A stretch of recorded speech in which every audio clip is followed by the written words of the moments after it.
responsible for ER closures. Mr. Speaker, Nova Scotians are trying to tell this Minister of Health what services they require, but he's simply not listening, Mr. Speaker. Under your government, Mr. Minister, closures at the Waterford Emergency Room have become more frequent and they're lasting longer. Last year, Waterford ER saw over 15,000 patients. Glace Bay saw over 24,000 patients, yet they are closed on a regular basis. So my question through you, Mr. Speaker, to the Minister, can you explain to this House why you are allowing this instability in our ERs to continue? The Honourable the Minister of Health. Thank you very much, Mr. Speaker. Mr. Speaker, I want to congratulate the individuals at the Cape Breton District Health Authority, people like John Malcolm, who have been able to amalgamate and work with the services that they have available. Mr. Speaker, people in the area know ahead of time where the emergency room is open, how it's open. Don't forget, there are a number of ERs in that area. There's the one on the north side. There's one at the regional. There's one in New Waterford. There's one in Glace Bay. And Mr. Speaker, we know that the people of Cape Breton, and of course, Mr. Speaker, I said North Sydney, you heard that, right? Mr. Speaker, I know the member opposite maybe wasn't listening to my answer because, you know, anyway, Mr. Speaker, ultimately, they have a program that is working to maintain services for all people in Sydney and Sydney area.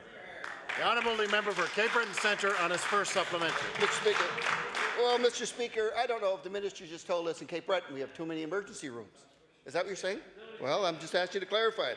Minister of Health needs to create a strategy to recruit and maintain healthcare professionals in target areas like Waterford and Glace Bay to keep these ERs open, Mr. Speaker. The community needs ERs that are open full-time so that when they have an emergency, they do not have to consult a closure schedule posted on a door somewhere, Mr. Speaker. So I want to ask the Minister, when are you going to ensure that the people of New Waterford and Glace Bay can go to their ER and make sure it's open? The Honourable the Minister of Health. Thank you very much, Mr. Speaker. And as I've said in this House before, that working with the district health authorities that we will have ERs as open as humanly possible. Mr. Speaker, again, it does fall to the issue of not having enough doctors to work in those emergency rooms, or in the case of I believe the Glace Bay one was the availability of nursing services. Mr. Speaker, we will provide services to those areas. Mr. Speaker, sometimes it's a challenge. And we should make it available, a listing program available to those individuals, to those citizens, to know what's open and what's not. But again, Mr. Speaker, as I've said many times before, that if they are in emergency, they should be calling 911.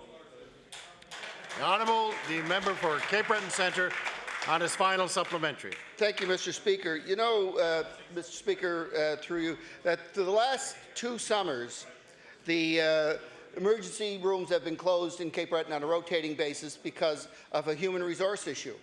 Now, this is 2 summers in a row, and your department had failed to respond to that, Mr. Minister. You're telling us today that you're trying something. Well, it's 2 years. Now we're about 8 months away from the summer vacation, and what you're saying is these healthcare professionals don't need time off. Well, they're burnt out, Mr. Minister, and they need your help. So I want to ask you, when will you improve the quality of life for our healthcare professionals so that they will come and stay here in Nova Scotia? The Honourable the Minister of Health. Thank you very much, Mr. Speaker. Mr. Speaker, we'll be fair to all Nova Scotians, making sure that we have a consistent approach on recruiting physicians and other professionals. Mr. Speaker, again, we have, as I just mentioned, just in the Pictou area, where we've got two doctors coming in. Mr. Speaker, we continue to work with all areas of the province in the same way. Mr. Speaker, I think the member opposite forgot that he has members from Pictou County as well that are in his caucus. So maybe he should talk to his caucus members and tell you, hey, listen, you should send your doctor my way. Mr. Speaker, we'll be consistent across the board, and we will work with our district health authorities. But it also is important that the communities work together in the attraction of physicians and other professionals for their communities. The Honourable the Member for Richmond. Thank you, Mr. Speaker. Prior to 1999, back at a time when the provincial government actually valued caregivers in Nova Scotia, the previous Liberal government had the in-home support program. Mr. Speaker, this program provided a monthly financial payment to caregivers that stayed home to take care of loved ones. Speaker, this removes stress Order, from please. The Honourable the member for Richmond has the floor. Speaker, this removed stress from our long-term health care system and provided much-needed financial support to caregivers. Yet the Conservative government froze the program in the year 2000 to review it. Well, what a review it was, Mr. Speaker, because it took 7 years for caregivers to wait to hear the government introduce a pilot project in the budget of 2007 to the Department of Community Services, which we now know, unfortunately, was a failure. And yet they've tried again this spring through the budget in 2008 by passing on this pilot project to the Department of Health. So my question is to the Minister. 6 months after the budget has been passed, would you be so kind as to tell Nova Scotia caregivers what is the status of the long-awaited support for caregivers in Nova Scotia? The Honourable the Minister of Health. Thank you very much, Mr. Speaker. And Mr. Speaker, I know it has taken a little bit of time to get this prepared, but those are the same professionals that are working on our continuing care program, the bed expansions of the province, working with people like St. Anne's Community Home and those individuals to make sure that they have the services available, whether it be the home in St. Peter's, whether it be any home that's in one of our constituencies. They are very, very busy. Mr. Speaker, I can say that the work has been ongoing to find the correct way to get dollars in the hands of those caregivers. Mr. Speaker, it is a challenge because at one point it's a taxable benefit. At another point, people that are providing care might become an employee of the province. So, Mr. Speaker, there's many legal ramifications to this program. I think the research is very well advanced, one that we'll bring forward to Cabinet in the very near future. Mr. Speaker, I'm hoping to have that program in place by early winter. The Honourable the member for Richmond on his first supplementary. You know, Mr. Speaker, this is not rocket science, and I think it's a disservice to civil servants in Nova Scotia to suggest that they just can't get this straight. Mr. Speaker, the clients of the Department of Community Services are not employees of the province of Nova Scotia. They are beneficiaries of monies from the government of Nova Scotia. Caregivers would be in the same category.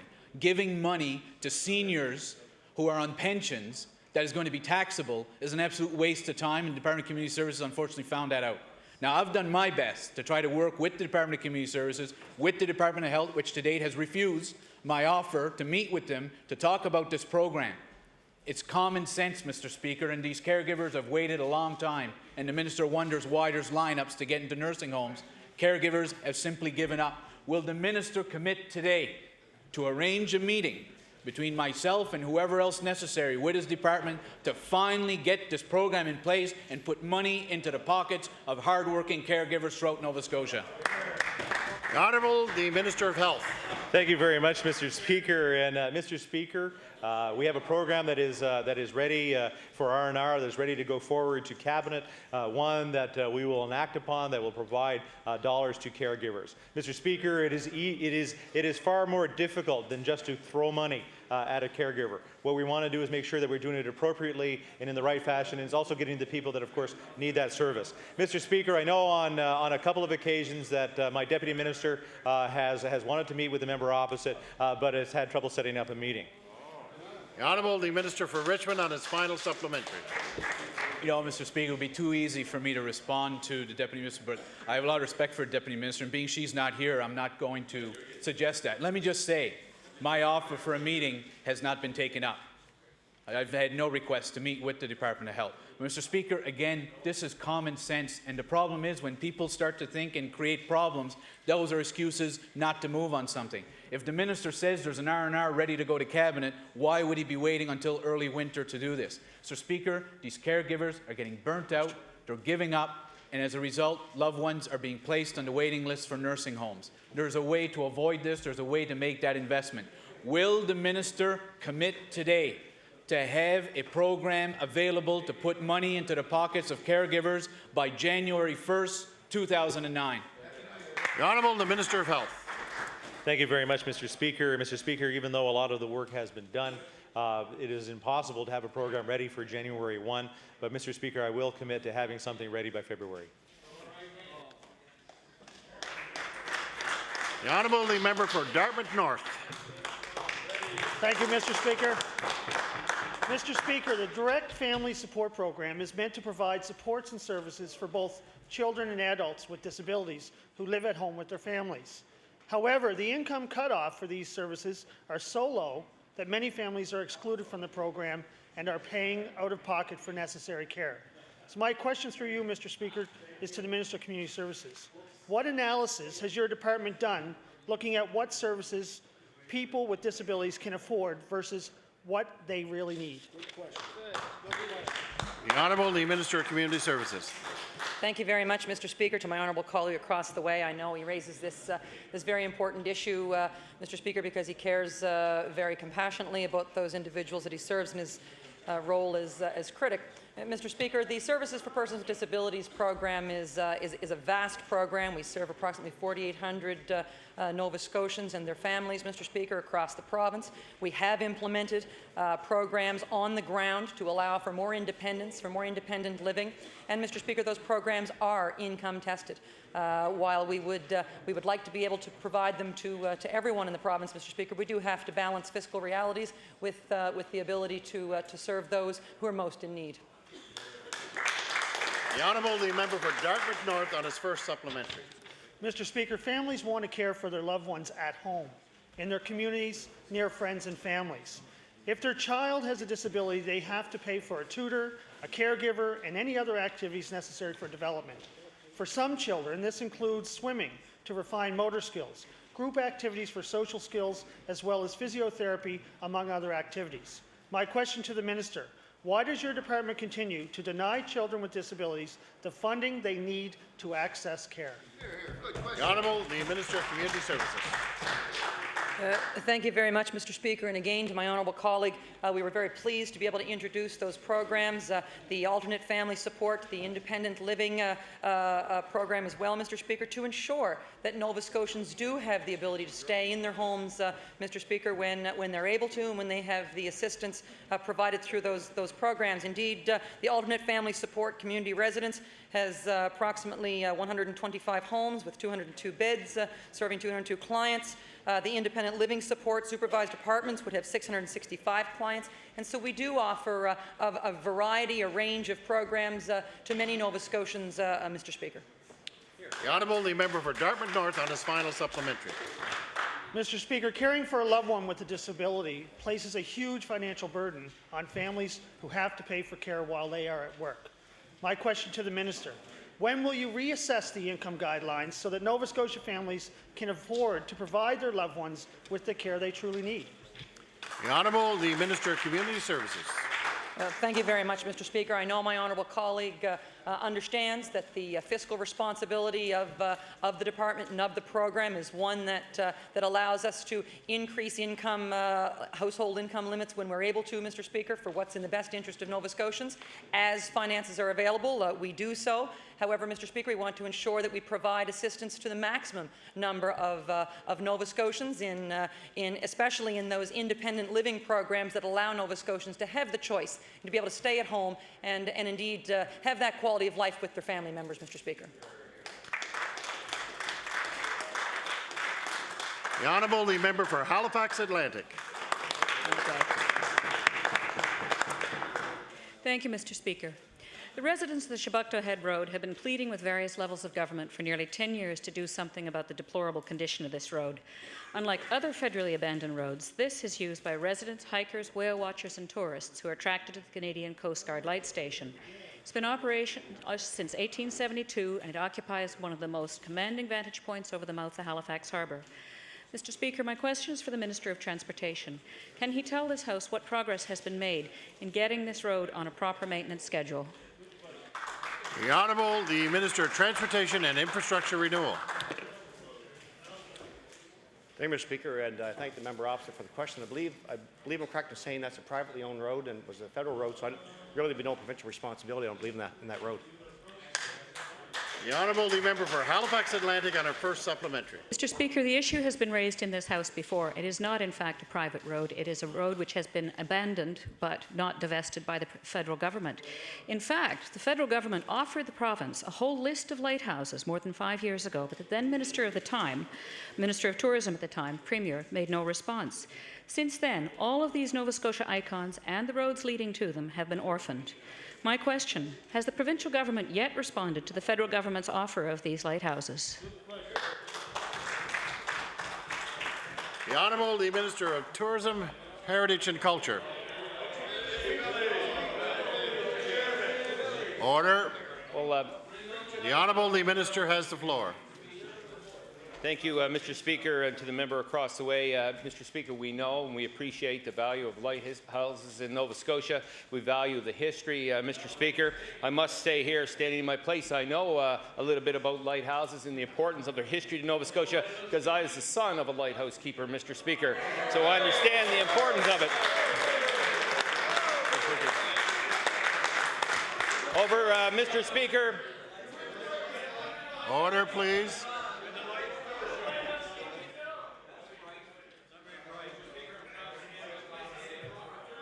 As I grew up, my light is on. Over 13 years. The question was every night as the sun set, is your light on? Mine is on today.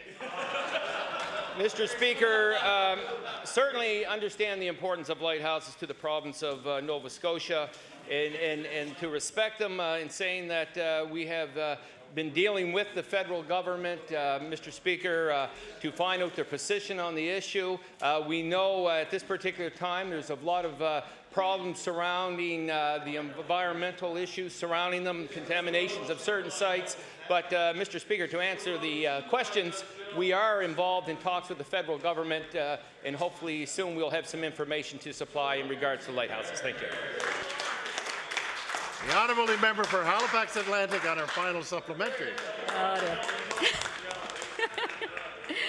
Mr. Speaker, I'm so glad to know that the minister, as the son of a lighthouse keeper, is at least aware that the lighthouses themselves have been orphaned and have been this way for the last 5 years. But next year, all eyes will actually be on Halifax when Tall Ships Atlantic arrive during one of the most important tourist attractions of the 2009 season in Canada. There will be hundreds of people attempting to visit the Chebucto Head Lighthouse to watch the ships arrive. My question is, how will tourism in Nova Scotia be affected when tourists go home talking only about how very difficult it is to reach such an important icon in the Nova Scotia tourist lexicon? Thank you. The Honourable the Minister of Tourism, Culture and Heritage. Thank you, Mr. Speaker. We're very aware of the opportunities on the Atlantic coast of Canada, especially in Nova Scotia, in regards to lighthouses and the tall ships. And I might add, the Department of Tourism, especially the Department of Economic Development, have been involved in providing funding for tourists to come to Nova Scotia and to enjoy our coast and take part in the festivities in regards to the tall ships, Mr. Speaker. Thank you. The Honourable the Member for Digby-Annapolis. Thank you, Mr. Speaker. My question is for the Minister of Health. Yesterday during question period, the Minister of Health stated the ER in Digby is open 98% of the time. Well, Mr. Speaker, quick calculation indicates the Minister's playing a little bit loose with the facts. In November, the Digby ER was open 73% of the time. In October, 87%, September, 87%, August, 85%, and July, 77%. Mr. Speaker, my question to the Minister. Did he just lose track of the Digby ER closure because there were so many closures, or did he honestly think the people of Digby would actually believe his 98% statistic? Which is it, Mr. Speaker? The Honourable the Minister of Health.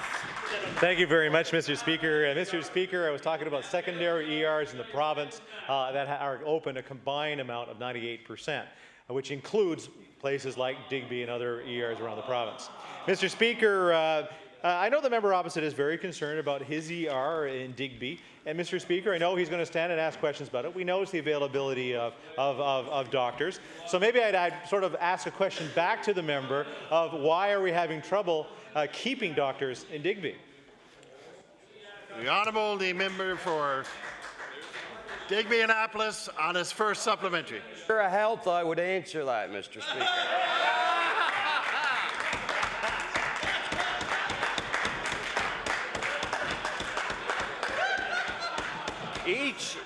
Mr. Speaker, each year the situation has gotten worse for the Digby General, and now the residents fear that it will close altogether. Yesterday, our Premier alluded in response to a question that recommendations in the Corpus Sanchez report will guide them when it comes to solutions for smaller ERs. Mr. Speaker, in case the Premier is not aware, Corpus Sanchez recommended closing small ERs. So my question to the Premier, are you closing the Digby ER or keeping it open? No. Oh, look who's answering this. You guys attention now. The Honourable the Premier. Mr. Speaker, the government has been very clear, but I will state it for the member once again that the government has no intention of closing any ERs in Nova Scotia. In fact, we believe our small ERs play an integral role in our healthcare system, so I can assure him for his hospital and can appreciate representing a very rural area just how important those small ERs are.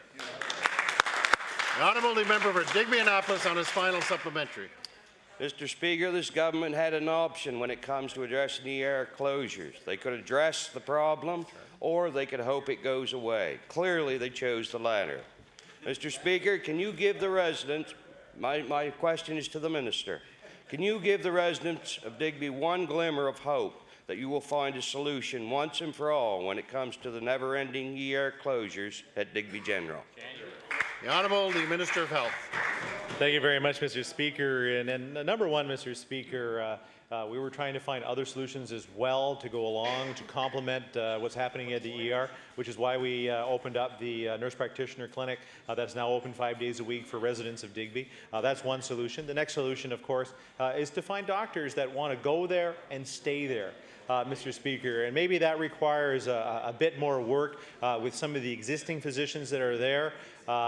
Maybe, Mr. Speaker, it means try to find a true solution there, which might mean the removal of people there in order to bring in new guard. So I don't know exactly what the solution is there, but I know that's where it really maintains, and I know the member opposite knows exactly what I'm talking about. The Honourable the Leader of the Official Opposition. Mr. Speaker, my question will be through you to the Minister responsible for Community Services. Mr. Speaker, one of the most basic rights in a free society is the right for every individual to know the case that has been made against him or her by a public body.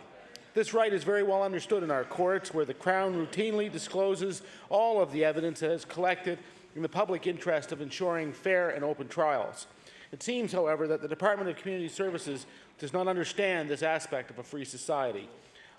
My question to the Minister is this: will the Minister of Community Services explain why the Department refuses to disclose the evidence used to reassess income assistance, even if that reassessment can have dire financial consequences for a young family? The Honourable the Minister of Community Services.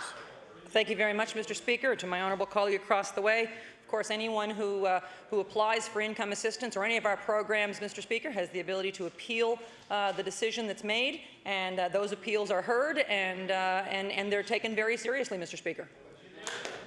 The Honourable the Leader of the Official Opposition on his first supplementary. Well, thank you, Mr. Speaker. You know, people living in the former East Germany knew that their life might be turned upside down by an anonymous snitch. They had no right to see or challenge the so-called evidence that was used against them. However, in a free and democratic society, the rules of natural justice apply to decision makers, even those in the Department of Community Services. Yet, in assisting one of my constituents, I have found that this department seems to follow the East German model. Mr. Speaker, I will table an appeal report. In the appeal report, the entire section called Evidence Which Supports the Decision has been removed. My question to the Minister is this: is this justice? The Honourable the Minister of Community Services. Mr. Speaker, certainly the Department of Community Services cares very compassionately about all cases that come forward, Mr. Speaker, as applications as well as appeals. We have a tremendous staff who work from one end of this province to the other. They are very dedicated to ensure that everyone is treated fairly, and I have the utmost confidence that the staff do that. As to the question regarding the information not being released, I will check with legal services and find out what the particulars are in that case, Mr. Speaker. The Honourable the Leader of the Official Opposition on his final supplementary. Thank you, Mr. Speaker. My constituent and her children have had the income they need for food and shelter affected on the basis of evidence that is being held in secret by the Department of Community Services. The department claims it is withholding all the evidence to protect personal information about a third party, even though the Freedom of Information Act states that such information can be released where an applicant needs it to defend their rights. My question for the Minister is this: will the Minister meet and review with me the way that her department has withheld evidence in this case, and to ensure fair treatment for my constituent and for anyone else who suffers the same injustice? The Honourable the Minister of Community Services. Mr. Speaker, certainly the staff of the Department of Community Services is very dedicated, very compassionate. They go above and beyond at all times, Mr. Speaker. They do have legal parameters, Mr. Speaker, as it pertains to individuals' information. And as my honourable colleague has come to me before with particular personal issues for individual clients, and I've awarded or I've accorded a meeting with the member. Of course, I'll meet with the member to discuss this issue. The Honourable the Member for Halifax Needham. Thank you, Mr. Speaker. Thank you. Mr. Speaker, my question through you is for the Minister of Labour. Mr. Speaker, almost a year ago, the Minister of Education said in this House, and I quote, that she was very impressed by the number of women who are getting their journey person certificates. Mr. Speaker, it doesn't take a lot to impress that minister, it would seem. In 2006-07, 498 people graduated from the apprenticeship training program in Nova Scotia, but of this, only 13 were women, and out of that, only 4 were cooks. Now, Mr. Speaker, there's nothing wrong with being a cook, but all the designated trades, hairstylists and cooks are the occupations where traditionally you'll most likely find women. So, Mr. Speaker, my question through you to the minister is this. This was 2007, not 1907. I'm wondering if the Minister of Labour could explain why his government thinks that 13 out of 498 is an impressive number. Honourable the Minister of Labour and Workforce Development. Thank you very much, Mr. Speaker, and thank you for the question. It's an excellent question, and certainly an issue that the department is working on, trying to attract more women into the skilled trades, not simply for the gender balance, but because we need more people in the trades. And I was pleased at the last graduation service of apprentices under the certified trades, and I was at the graduation and spoke at it. And one of the star graduates was a woman who'd entered carpentry. Another star graduate from Guatemala had completed her work in cooking and had been working at Salty's. But clearly we need to do more in this regard, and we have made this a priority within the department to try and encourage more women to move into the trades and to consider taking apprentices. And I encourage the honourable member to work with the department, because I think it's a very important issue that together we need to improve upon. The Honourable the Member for Halifax Needham on her first supplementary. Thank you, Mr. Speaker. Mr. Speaker, between 2000 and 2007, a grand total of 2.9% of new journey persons were women. That's 104 women out of 3,552 graduating apprentices. Mr. Speaker, this is really not acceptable. Back in 2006, the Skills Nova Scotia Action Plan committed the minister's government to develop, and I quote, a coordinated strategy for recruitment and retention of women in science, trades, and technological occupations. But, Mr. Speaker, that strategy doesn't actually seem to have appeared anywhere. So through you to the Minister of Labour, Mr. Speaker, I'm wondering if he would provide this House with a copy of the women's strategy his government promised it would complete in 2006. Honourable the Minister of Labour and Workforce Development. I'd be very happy, Mr. Speaker, to meet with the member opposite and covet her support in working towards this very worthy goal.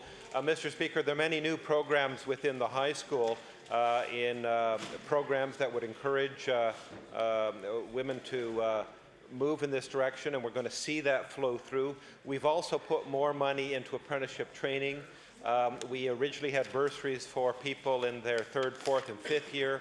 We now realize that to encourage apprentices, we have to move forward and have scholarships and bursaries to help people in their 1st and 2nd year. And we're hoping that that will be of benefit to help women who may have a family and need the financial help right at the start in year 1 and not for year 3. So I'll be happy to meet with the member, but we are doing some very significant things both in the Department of Education with my honourable colleague and also with the financial help that we think will be of particular assistance to women who may want to enter the apprenticeship skilled trades occupations. The Honourable, the member for Halifax, Needham, on our final supplementary.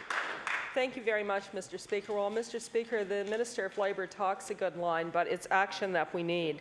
Mr. Speaker, I want to ask the Minister, through you, why he doesn't understand that this province must take immediate steps to address the fact that only 3% of new journey persons are women.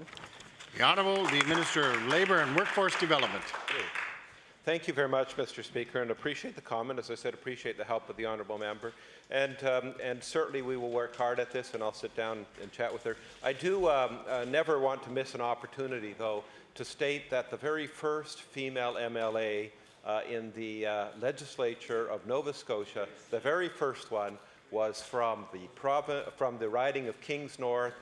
From the Tory party, and her picture is opposite, and she is an inspiration to me to make sure that we work hard with women in all trades, in all professions, including political professions, to get adequate representation. The Honourable, the member for Glace Bay. Thank you. Mr. Speaker, my question is for the Minister of Community Services. Mr. Speaker, I've been contacted by several families in the Glace Bay area who have persons in their care who have high needs intellectually and physically. Some of these individuals, Mr. Speaker, have just recently graduated from high school. Some are still attending. Mr. Speaker, after high school, there are very limited resources for these individuals, especially for someone with high needs. The Cape Centre for Adults in Progressive Employment in Glace Bay is the only adult service centre in the immediate area. Mr. Speaker, in June of this year, the Department of Community Services put out a summary report of vocational and day program services for adults with disabilities. It identified 6 priorities to be phased in over 3 years. So my question for the Minister is, will there be adequate funding next year for those priorities? The Honourable, the Minister of Community Services. Thank you very much, Mr. Speaker. I thank my honourable colleague for the question.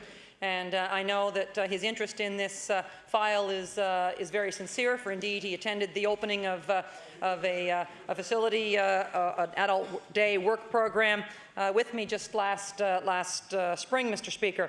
And of course, as we review and we do residential review, we do strategy and funding review, we do that to ensure that we have the dollars in place at the right time, at the right places. As my honourable colleague points out, once those students leave the public education system, in some communities there are limited opportunities, and we want to make sure that those adult day programs are funded so that the most opportunity can be experienced by those individuals, Mr. Speaker. The Honourable, the member for Glace Bay on his first supplementary. Mr. Speaker, the Cape Centre for Adults does a tremendous job in the area, and it is, as the Minister pointed out, in a much-needed new facility that Department of Community Services funded and built, and rightfully so. But, Mr. Speaker, without the resources, without the funding, they're limited in what they can do. They want to provide the care in a much better way, Mr. Speaker. So my question is to the Minister, is there a timeline that's in place for implementation of the programs that have been identified? The Honourable, the Minister of Community Services. Well, thank you very much, Mr. Speaker. And indeed, the funding of the adult service centres is an ongoing file, Mr. Speaker, that we work with our service providers across the province. We do have approximately 2,150 adults with disabilities who are provided services in the 30 adult service centres. And of course, the ACE and the Straight to Work programs help bridge the gap between the high school and the potential entry into the workforce for the adult service centre. Indeed, we have funded those, Mr. Speaker, and we will continue into the future to do so. The Honourable, the member for Glace Bay on his final supplementary. Mr. Speaker, the The report itself has identified that the funding formula for such centres is lacking. The report has identified that there are gaps in service. There are a couple of pilot projects, I understand, that are underway. So my final question for the Minister, is there a plan in place to address this with the Department of Education, and does that include those individuals that you would classify as high needs? The Honourable the Minister of Community Services. Thank you very much, Mr. Speaker. And of course, my honourable colleague, the Minister of Education, and I have worked together on this file for quite some time. Members will recall when the federal government withdrew funding for programs here in the Halifax Regional Municipality. The Minister and I stepped in to ensure that those programs were funded. And indeed, we will continue to provide the approximate $16 million worth of funding to these adult programs across the province, and we will continue to invest in those Nova Scotians, Mr. Speaker. The Honourable the Member for Queens. Thank you, Mr. Speaker. My question is for the Minister of Transportation and Infrastructure Renewal.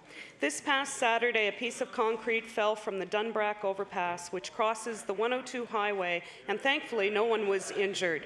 The Minister's department was quick to point out that it was not a structural issue with the overpass, but it was remnants from repair work done a year earlier. And today in a news release, the Minister states his department will investigate how many overpasses have the same design as the one in which a piece of concrete fell from.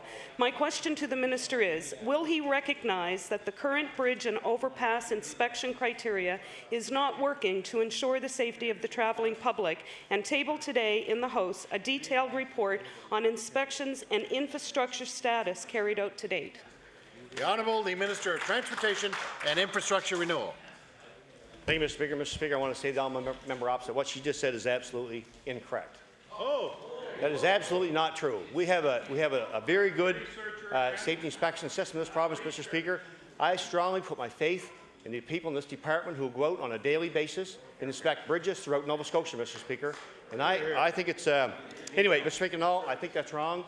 What I will tell the honourable member this is that what I had said was that when that structure was built approximately 30 years ago, the type of steel that was used at the time, the design of the steel, caused a ripple of cement, be an overlay, that went out past the steel. And over time, Mr. Speaker, that piece of a sliver of cement, which I understand was about 2 inches wide, because of weather and frost and whatnot, broke away from the steel. And Mr. Speaker, we're trying to determine right now how many bridges in Nova Scotia were of that design. It's not a lot, but it's still, Mr. Speaker, I still believe that when something like that happens, it should cause us all concern. It concerns me, and it's caused my department concern. We are going to ensure that we know the number of bridges in Nova Scotia that are of the same design. We're going to go out, we're going to do a thorough inspection of those bridges, Mr. Speaker, to ensure the same thing doesn't happen again. And we've also, Mr. Speaker, ensured that in the future that the staff will be aware of what's happened here and make sure that's part of the inspection process. But, Mr. Speaker, I want to reiterate what the honourable member said a few moments ago is absolutely false, and I trust fully the people of this department are doing a great job in Nova Scotia. The Honourable the Member for Queens on her first supplementary. Mr. Speaker, the Minister knows only too well that our infrastructure is in a serious safety deficit and should consider this incident a wake-up call. And it's just not about inspecting or investigating what bridges or overpasses have the same design as one that has been identified as having some concern. Nova Scotia is some of the oldest infrastructure in the country, and with well over 4,100 bridges and overpass, some of which carry over 35,000 vehicles daily, and with only a little over 20 DOT certified bridge inspectors, my question to the Minister is, how will he assure Nova Scotians that more rigorous inspections will take place, thus ensuring public safety? The Honourable the Minister of Transportation and Infrastructure Renewal. Thank you, Mr. Speaker, and I'll thank the member opposite for the question. Maybe the honourable member didn't hear what I said first, Mr. Speaker, but I will restate. We do have a good inspection system in this province, Mr. Speaker. We have good technicians, engineers, and individuals in the department to go out and do this on a regular basis, Mr. Speaker. They're doing it daily. They would have done them today. They do them almost every day of the year, Mr. Speaker, in regards to inspections of bridges.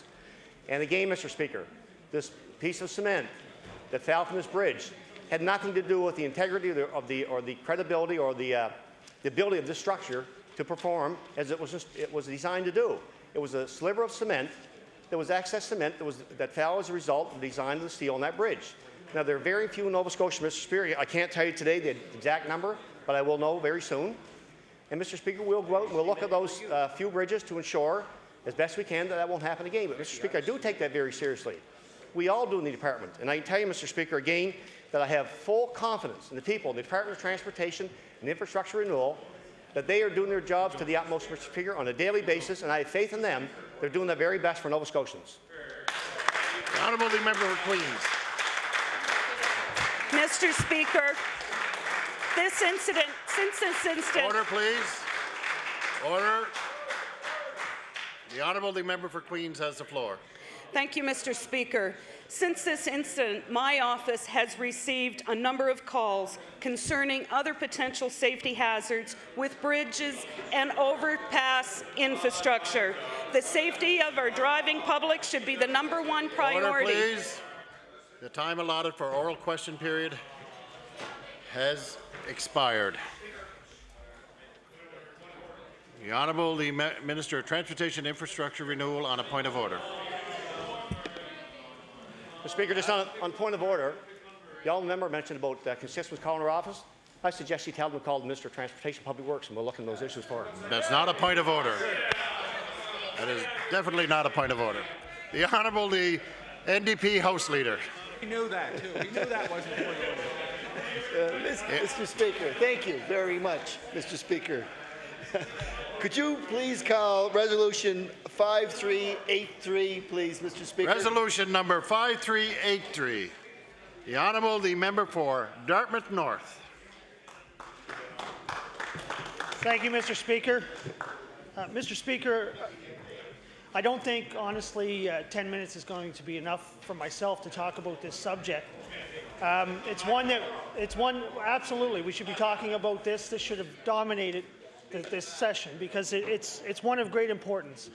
And part of the resolution called for a question as to the most recent increase in income assistance of the $4.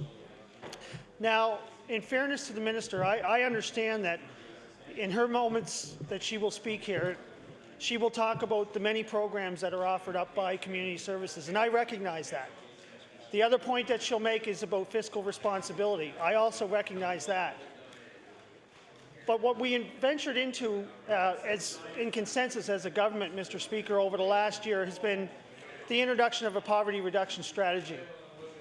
Now, the issue that I take with that, and in particular the $4 increase in reference to the poverty reduction strategy, Mr. Speaker, was the most recent decision by the Premier to put the 8% back on the HST on electricity back in the May 15th budget. Now, at that time when we were discussing that, Mr. Speaker, we were talking about an average of $8 to $12, $8 to $15 on the average income or household electricity bill. So keep that in mind, $8 to $15. Now, that's whether you're working poor, you have a substantial income, or you're on income assistance or the guaranteed income supplement as a senior. We come to the fall, Mr. Speaker, and we have a $4 increase. That $4 increase that people on social assistance received does not allow them to pay for the increase that they received in their recent power bill. Now, I can tell you, Mr. Speaker, that in July, May 15th, the budget was passed, the 8% was put on immediately. In July, when my constituents received their first power bill, that first 2-month glimpse of the increase, I had a number of calls, well over 24 calls from constituents that had a difficulty in paying their new power bill because of the increase. The government says that they want to fight poverty, but those people on income assistance that receive that $4 are further in poverty because of the power hike that the Premier decided to put the HST back on. That being said, the UARB just recently approved the rate hike for Nova Scotia Power, 9.4%, Mr. Speaker. Now, I know that big business, Nova Scotia Power, we acknowledge that they had some issues with the coal and the price of coal and the fuels that they use. In saying that, I believe Nova Scotia Power has to look more at using natural gas, which they could in Dartmouth North in the Tufts Cove plant, but they choose not to. So we have a $4 increase, $8 to $15 with the 8% being put back on by the Premier and his government, another increase of 9.4%. That's totaling over 17% increase, Mr. Speaker. So we believe that, or Nova Scotians believe that this government, that this House wants to fight poverty, but we're only enabling them a $4 increase. It's inadequate. Now, I've spoken many times in my place here about the shelter allowances. And I know that the minister and I had a great debate. We went on at great lengths during the most recent budgets about the difficulties. The reality, though, Mr. Speaker, is that, you know, there is no magic number as far as what possible increase we can give, no exact dollar figure. But the real reality is that if we don't take care of individuals that are on social assistance, and we're talking well over 30,000, we're talking about probably 75% of those individuals that are considered disabled or unable to re-enter into the workforce. So we know those are individuals we're always going to have to take care of to some degree. That $4, and again, I've said it many times in this House, in the HRM area, in rural Nova Scotia even, housing costs are going up. And when housing costs go up, and I'll give you an example, Mr. Speaker, person on disability, which, you know, I had a gentleman call me the other day, exact example. $5.35 he receives for his shelter. He now receives the $2.08, which was $2.04. He had received a $4 increase. He will receive a bus pass and some special diet money. That equates to less than $10,000 a year, Mr. Speaker. And with the $4 increase, you have to understand that where does that $4 increase go? Even though gas prices and diesel prices are going down now, Mr. Speaker, food prices haven't gone down. The power bills are going up. The government's decision to put the HST back on has hurt. The most recent decision by the UARB is going to hurt. And I've said last spring that, you know, 60% of my community that reside in apartment buildings that are 30, 40, 50 years old, that don't have energy efficient appliances, and I'm not talking just about people on income assistance, I'm talking about working poor, both young and old. I'm talking about seniors who aren't able to pay for their power bills now. However, the government came out, in making that decision to take off the HST, they came out with a program, the Heat Smart program. And it was pretty much a hybrid of the old Keep the Heat program, which, you know, I think all members in this House had supported in the past, and maybe it had to be reworked, and the government reworked it, and they put the HST back on, which increased, or as we call it here, a $28 million tax. But they came up with a $92 million program called Heat Smart.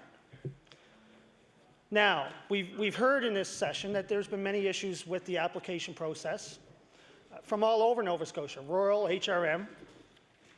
But most recently, Mr. Speaker, the majority of individuals that were on income assistance, that immediately when they realized that there was an opportunity for them to get help, they contacted my office and asked about the application process. And I can say, Mr. Speaker, as many of us in this House, as an MLA, I have to assist a lot of constituents with the application process. So I'm very well aware of some of the situations people find themselves in, whether they receive the benefit or they don't. And one of the most alarming things that came to my attention, Mr. Speaker, was that the Heat Smart program, which I'll table, and I'm just going to read part of the section from it. Section 2 that says, pick your main source of heat, and it goes through oil, natural gas, propane. But under electricity, it states, you must use at least 10,000 kilowatt hours for the year. And it says, check your power bill. Now, this was an issue for me, Mr. Speaker, and many of my constituents who came to me, because down at the bottom of the second page, where it has a chart of the incomes, it says GIS or income assistance is able to have a maximum of $450 if they use oil, propane, or gas, or $150 on electricity or other fuels.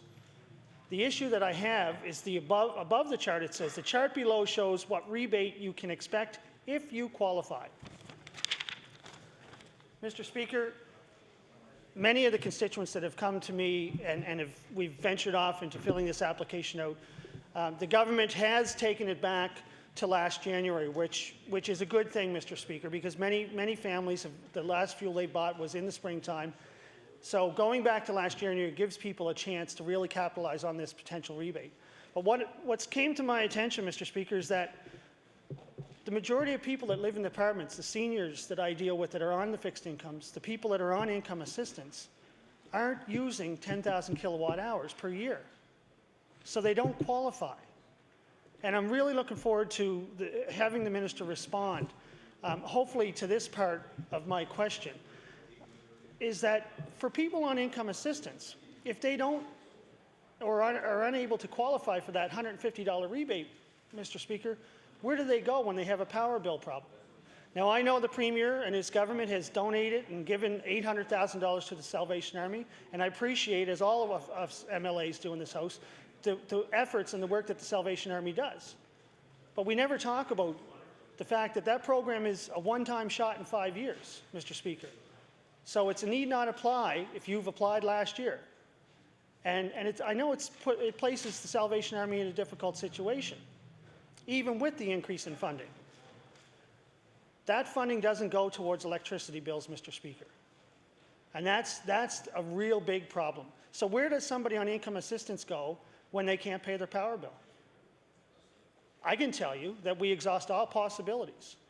We try to make a deal with the power company. And I have gone to the Salvation Army and pleaded with them. And on a number of occasions, they really wanted to help out, but they just couldn't. Those funds weren't earmarked for that. So we're left with going back to community services, which, again, we have to go back and we plead with the supervisor. And, to their efforts, I applaud them. They have helped me on a number of occasions, but it goes through the special needs budget. So it is actually coming out of the taxpayer's pocket, Mr. Speaker. However, that money now is no longer a rebate, because when it comes out of the special needs budget, it has to be paid back. And with the most recent policy changes through the overpayment process, which I compliment the department on, it's still at a $15 rate. So we have a $4 increase that is not a substantial amount of money to cover the price of food, the cost of energy. It's $535, $208, possibly a bus pass. When you average that down, Mr. Speaker, you have less than $100 you're eating on. Thank you. Thank you. The Chair recognizes the Honourable the Minister of Community Services. Thank you very much, Mr. Speaker. Indeed, it's my pleasure to rise today and speak to this very serious issue that my colleague from Dartmouth North raises. Mr. Speaker, in my few short moments, I will attempt to address a couple of the points as I see them being as they pertain to this issue. And I know that my honourable colleague, the Minister of Environment and Labour and Workforce Development, would like to have a moment or two to address a couple of issues as well. So I'll be sharing a couple of moments with him. Mr. Speaker, I want to commend my honourable colleague first and foremost for his commitment and his dedication that he displays. Time in and time out, Mr. Speaker, in the cut and thrust of what we do in this House. We forget sometimes that the reason we're sent here, the reason we come here, is indeed to serve those who've put us here. And Mr. Speaker, my honourable colleague comes to me on the floor of this House as well as privately to discuss issues that are in the best interest of his constituents and indeed Nova Scotians. And I want to recognise that publicly, Mr. Speaker, today. Now, Mr. Speaker, there's no question that the challenges are very real. We have programs in place that attempt to address the needs of Nova Scotians who find themselves vulnerable and in a situation where they have to reach out for assistance.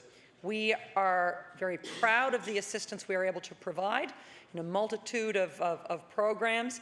And, Mr. Speaker, I don't need to list those programs for my honourable colleagues. They're well aware of them. They help constituents each and every day access those programs.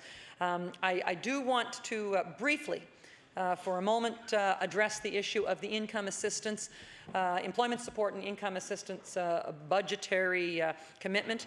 Over the past 5 years, Mr. Speaker, we have been able to increase personal allowance for clients by 15.5% for the personal allowance, and we've been able to increase shelter allowances 2 years in a row as well, Mr. Speaker. And when we use figures like that, they seem very cold, and I acknowledge that they seem very cold and very harsh. But I do want to put into perspective, Mr. Speaker, that represents $19 million.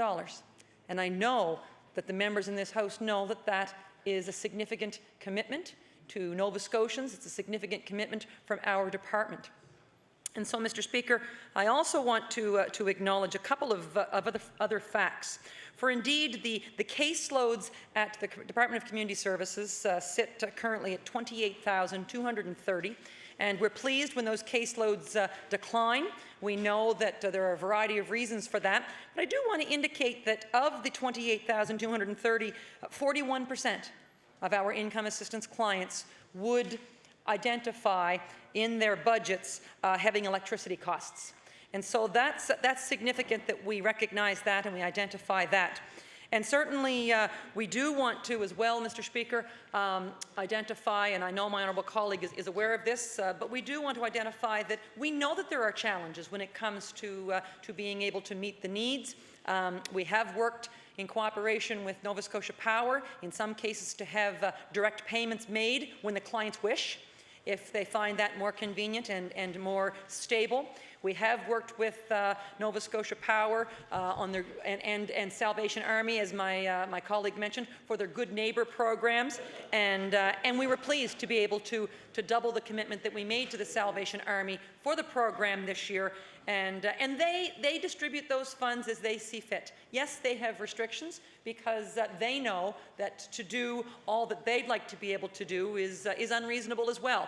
It's just not in the fiscal ability of the programs that they offer. But they do attempt to meet the needs of those individuals that come to them. And I know that they try very hard to have some flexibility and yet respect the parameters of the program that they're able to offer.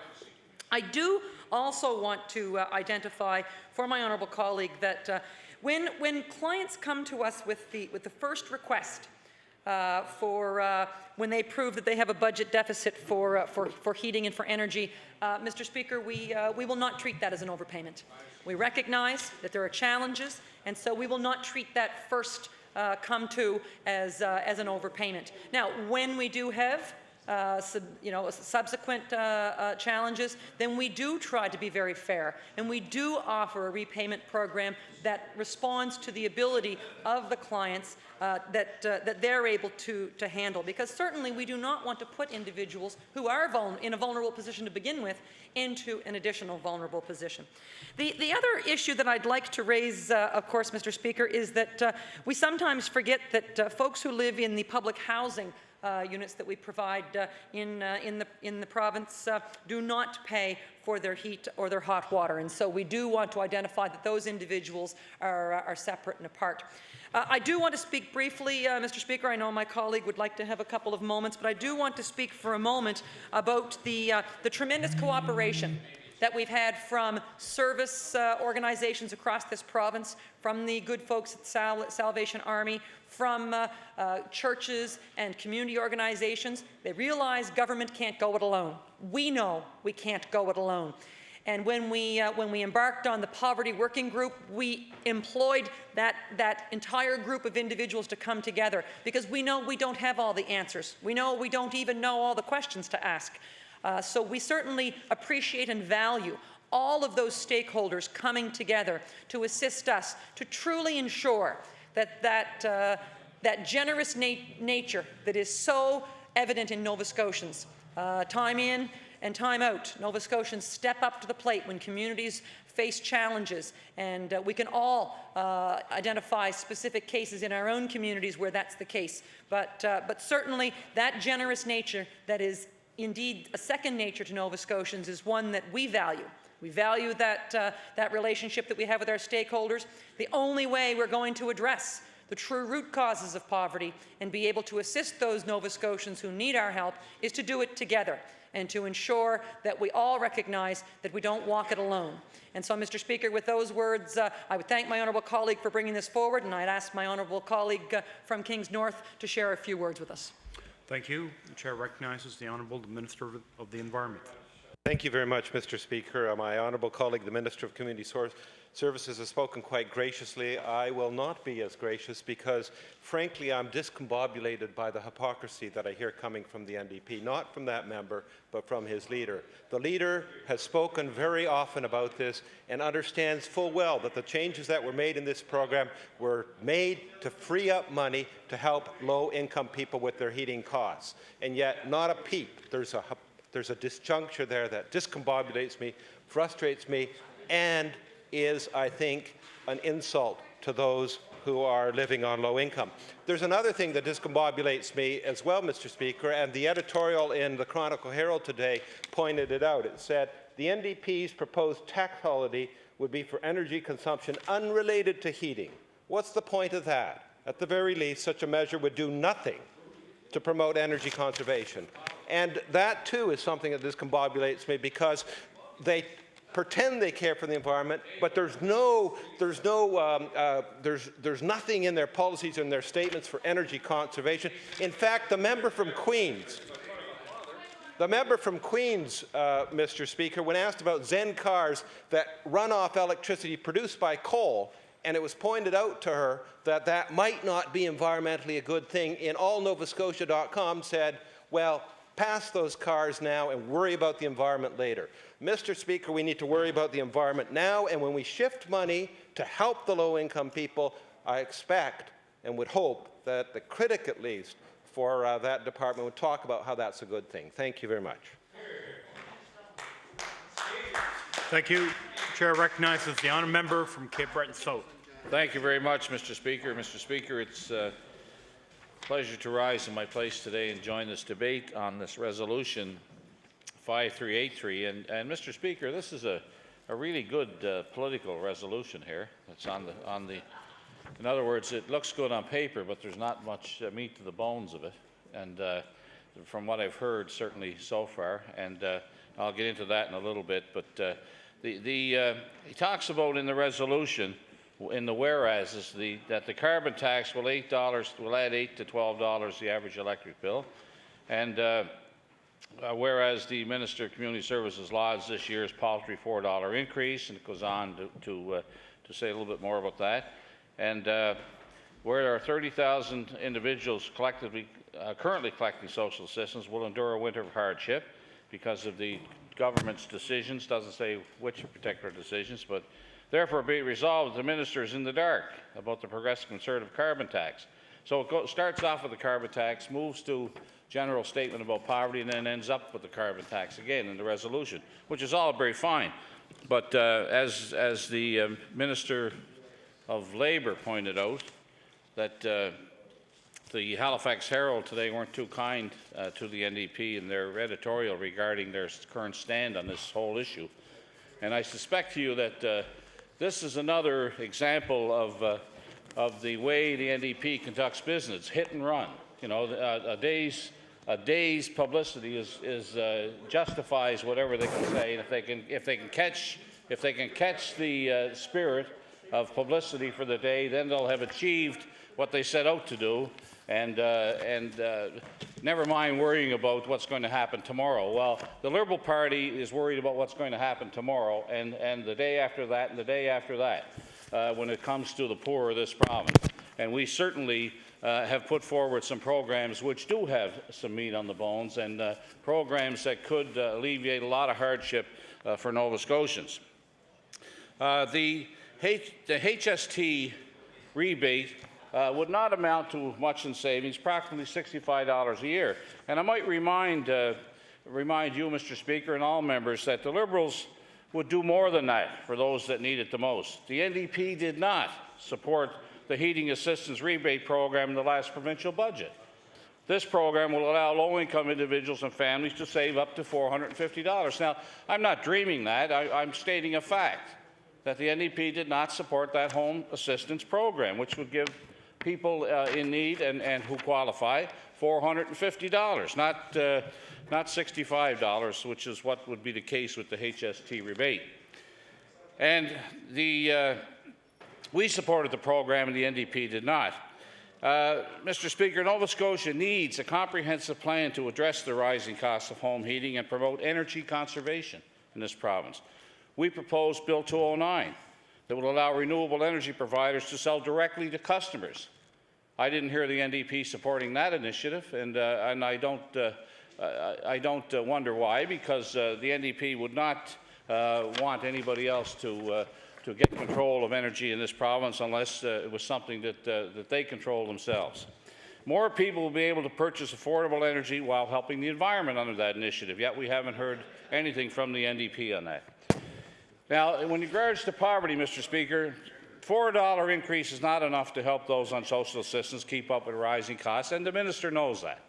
You know, the $4 is simply a cost of living increase, I guess, that somebody in the bureaucracy determined to be the amount. And, Mr. Speaker, more needs to be done to monitor assistance budgets.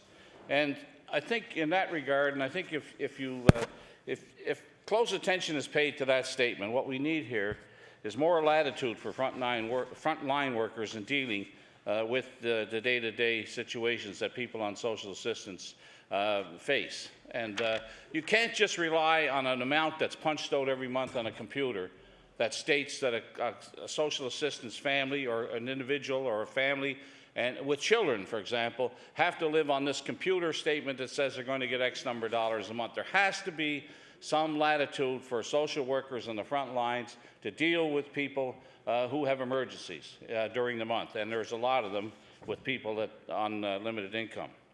The government needs to ensure that assistance recipients don't go further into poverty as a result of rising heat costs. The Liberal Party, Mr. Speaker, proposed Bill 218, which stated, and I talked to the minister about this, that the first $5,000 earned by an individual receiving employment support or income assistance is exempt from the calculation of financial need for the first 12 months the income is earned.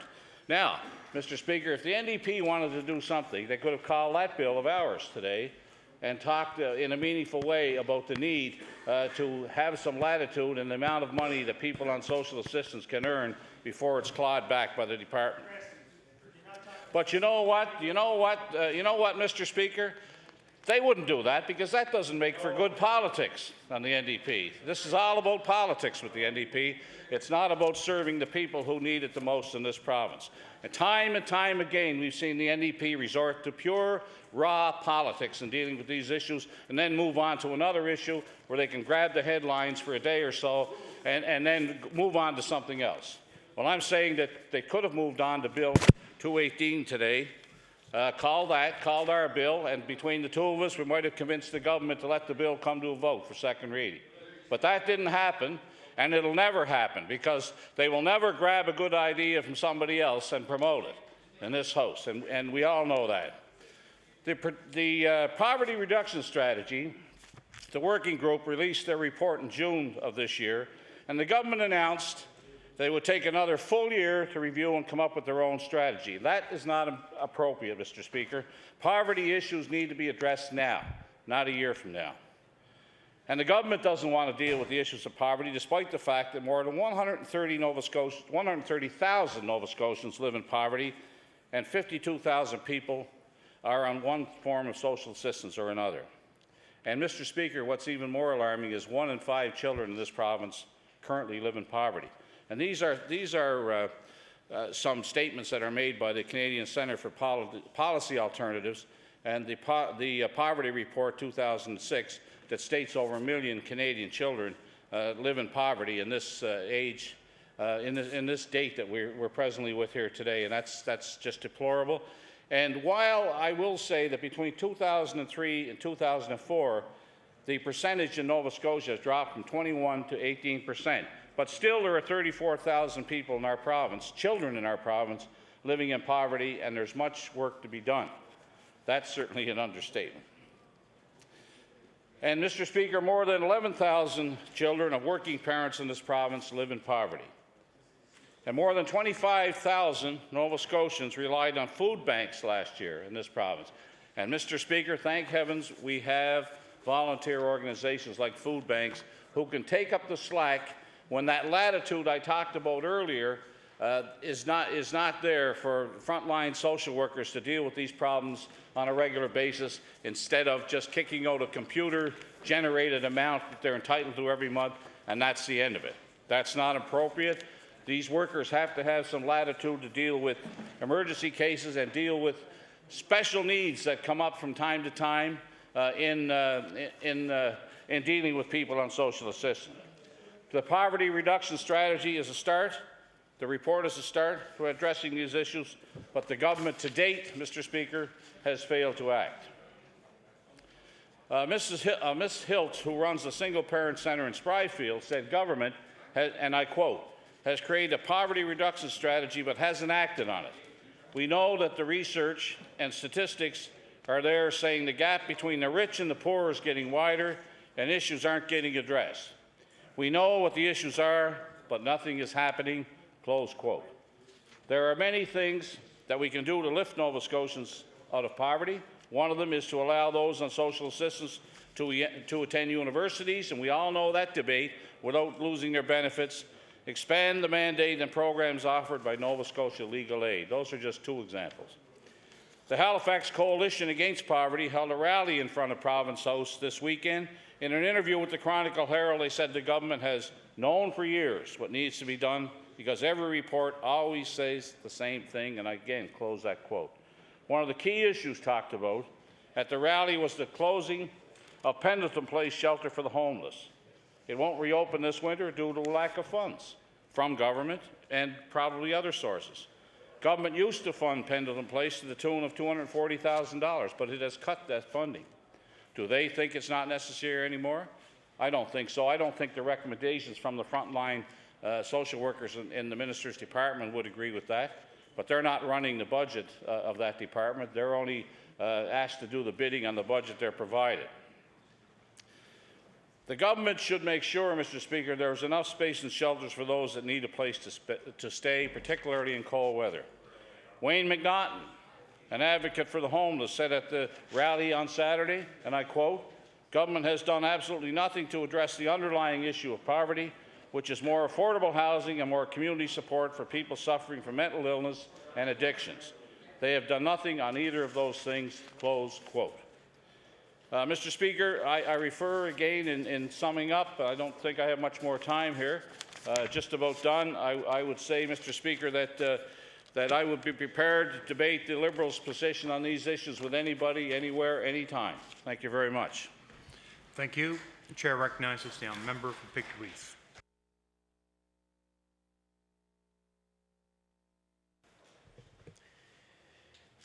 Thank you, Mr. Speaker. Mr. Speaker, this is a serious issue, and we were told by the previous speaker about the pure politics of some of the things raised in this legislative assembly. And for the first part of his remarks, we were dealing with pure politics. And the Minister of Labour talked about some new word that he was using, the discombobulate. He was discombobulated. Well, he certainly discombobulated me with some of his remarks, because we are dealing with an issue that was spoken to with real sincerity by the member for Dartmouth North and also by the minister. Both of them spoke with real sincerity about an issue of concern to us. And I want to talk with some passion about some of the cases that I have in my riding that are of a tremendous concern to me, and they can be extrapolated throughout this province. When you look at a $4 increase, a $4 increase, and the minister talked about the figures being very cold. Well, we are going to have some cold bodies in this province this winter. We have a situation where a $4 increase versus an 8% increase in electricity tax, and the fact that you have to have a usage of 10,000 kilowatt hours to get $150. Mr. Speaker, I think I mentioned in the House at one time about a person who came to me with a situation last spring. This person came to my door.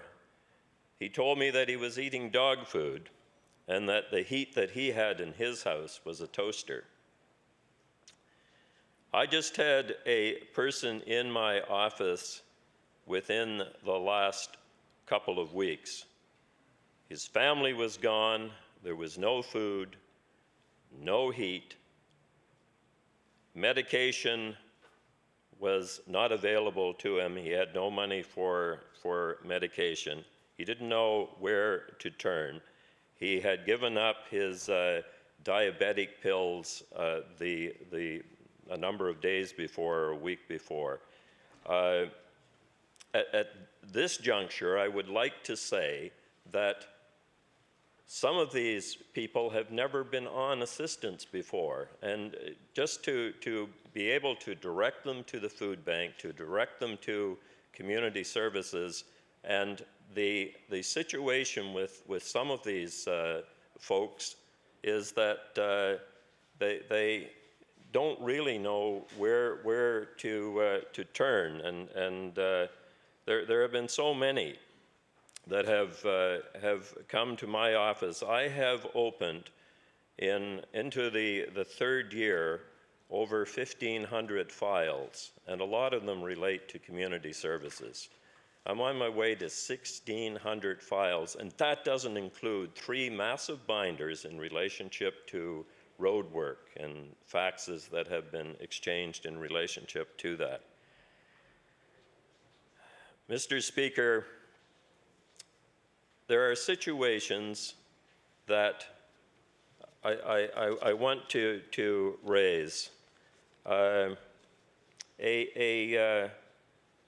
rent increase. This has come to me on a number of occasions. A rent increase by a landlord, and this involved a constituent with a disability. The shelter allowances not adjusted to the cost of living. So in this particular case, this person, this constituent with a disability, had to take the food money to go towards the rent. And this is a very, very common occurrence. This happens quite a bit. Rents are increasing, and more people are now looking at public housing. And the public housing scenario is one where the list is months and months long. We have so many cases that are coming forward relating to community services. But before I go further, and I have a whole host of these that could be extrapolated, I want to pass out a couple of bouquets in relationship to community services.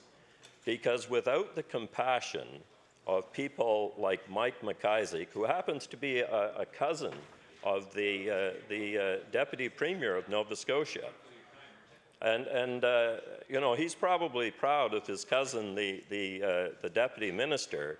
I think the Deputy Minister should be proud of his cousin who works in Pictou County with community services, because he has gone above and beyond the call of duty in a lot of situations.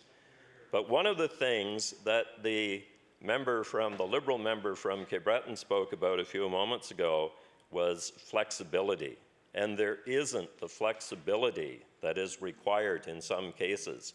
People like Mike McIsaac have their hands tied in relationship to flexibility. I think there has to be some more flexibility involved in the system.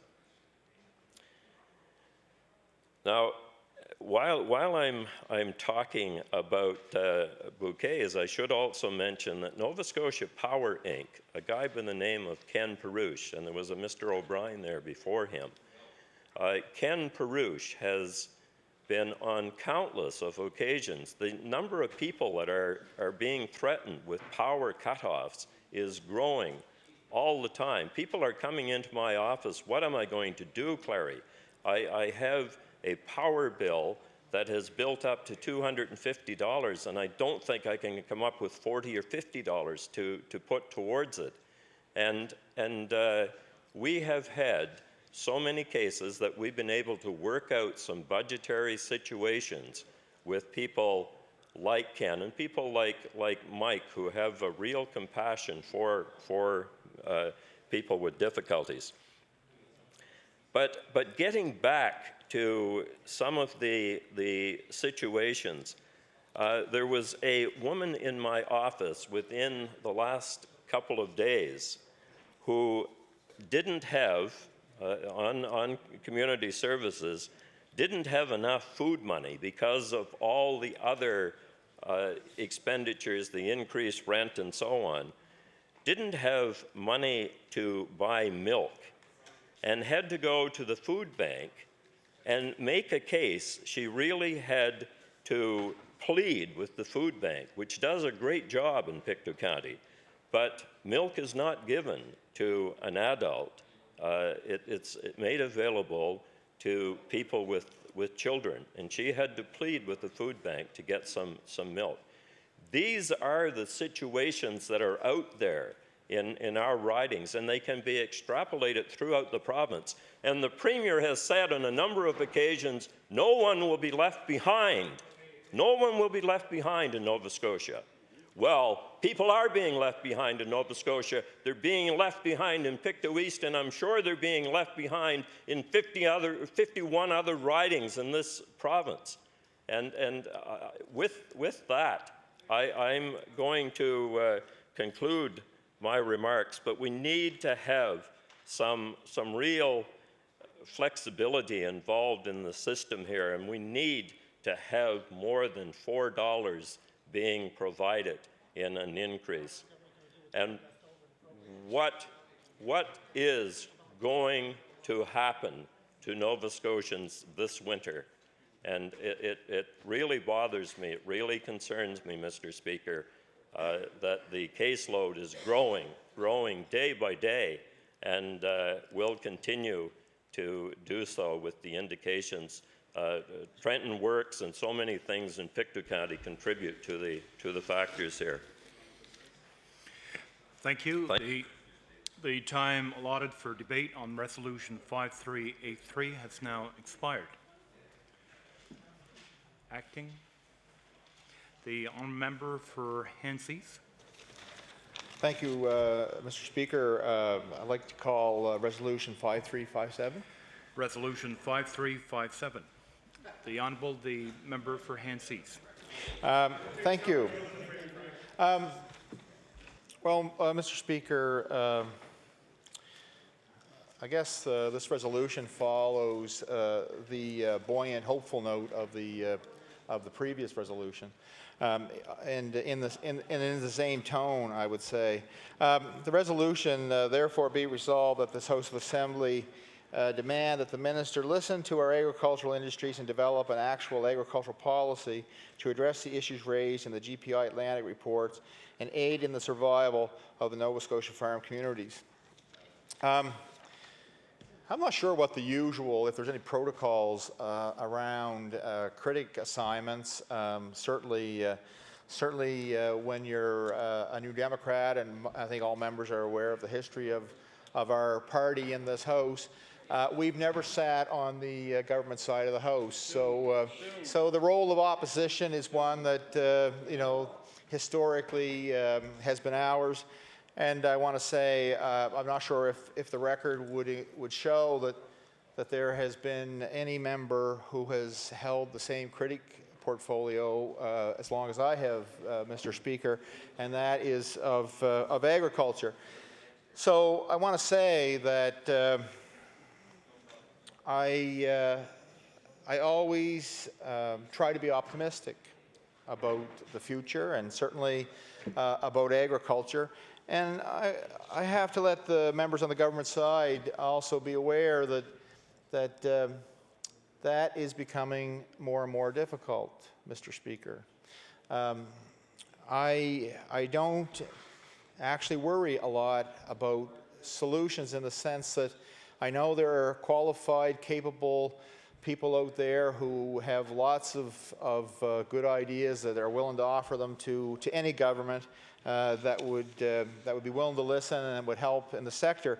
And I guess I find it somewhat odd in the sense that, and we think about the agricultural sector, and I guess it's because agriculture has been around for, from the time whatever our ancestors, quit being gatherers and hunters and started actually putting seeds in the ground and growing crops and containing wild animals in one location to feed them, to feed themselves. And so the notion that I think we seem to take for granted, because we can walk into a superstore, Sobeys, wherever, and as long as there's food in the display case, I think we tend to think that there always will be food in the display case, and you only need to talk to immigrants who have come to this country and left areas of the world where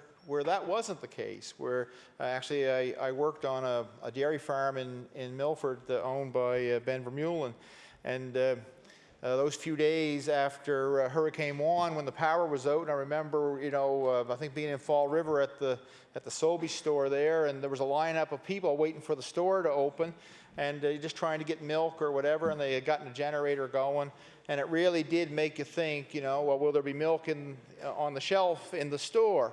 And kind of a harsh reality for someone who never had to worry about that. And Ben Vermeulen made the comment that every now and then that was a good wake-up call for people, because he remembered being on their small farm in Holland and eating moldy bread because it was all that they had, because they were trying to keep as much as they could away from the Germans. They were hiding food and so on. So food was scarce. But I guess I'm digressing a bit, but I'm trying to make a point to the minister and to the government that we don't think enough about the possibility that we may not have food or give enough importance to agriculture. We have water commissions, Mr. Speaker, who actually look over the sale and control of water in our municipalities. Nobody ever talks about a food commission that would actually oversee the distribution of food, check prices of food in relation to cost of production, whether the consumer is getting a good deal or not. There's never any talk or thought much about that. But so since I've had such a history of being the agricultural critic, Mr. Speaker, I was there at the last days of the previous Liberal government, 1998, and then also to watch the Conservative government come in 1999. I can remember emergency debates for the hog industry, actually a couple of them in this House. I know the BSC, the devastation it caused in the beef industry. It's still causing it. It's still causing it. We're going to have no beef industry. Matter of fact, we might as well say we have no beef industry in this province. We used to finish 8,000 head of cattle a year in Nova Scotia, Mr. Speaker. We bring in the equivalent of 9,000 head a month to feed the people. We can grow forages. We can grow grass. We can grow more grass than they can in the prairie provinces, Mr. Speaker. We can have a grass-fed beef industry. We don't need to be hauling grain across the country.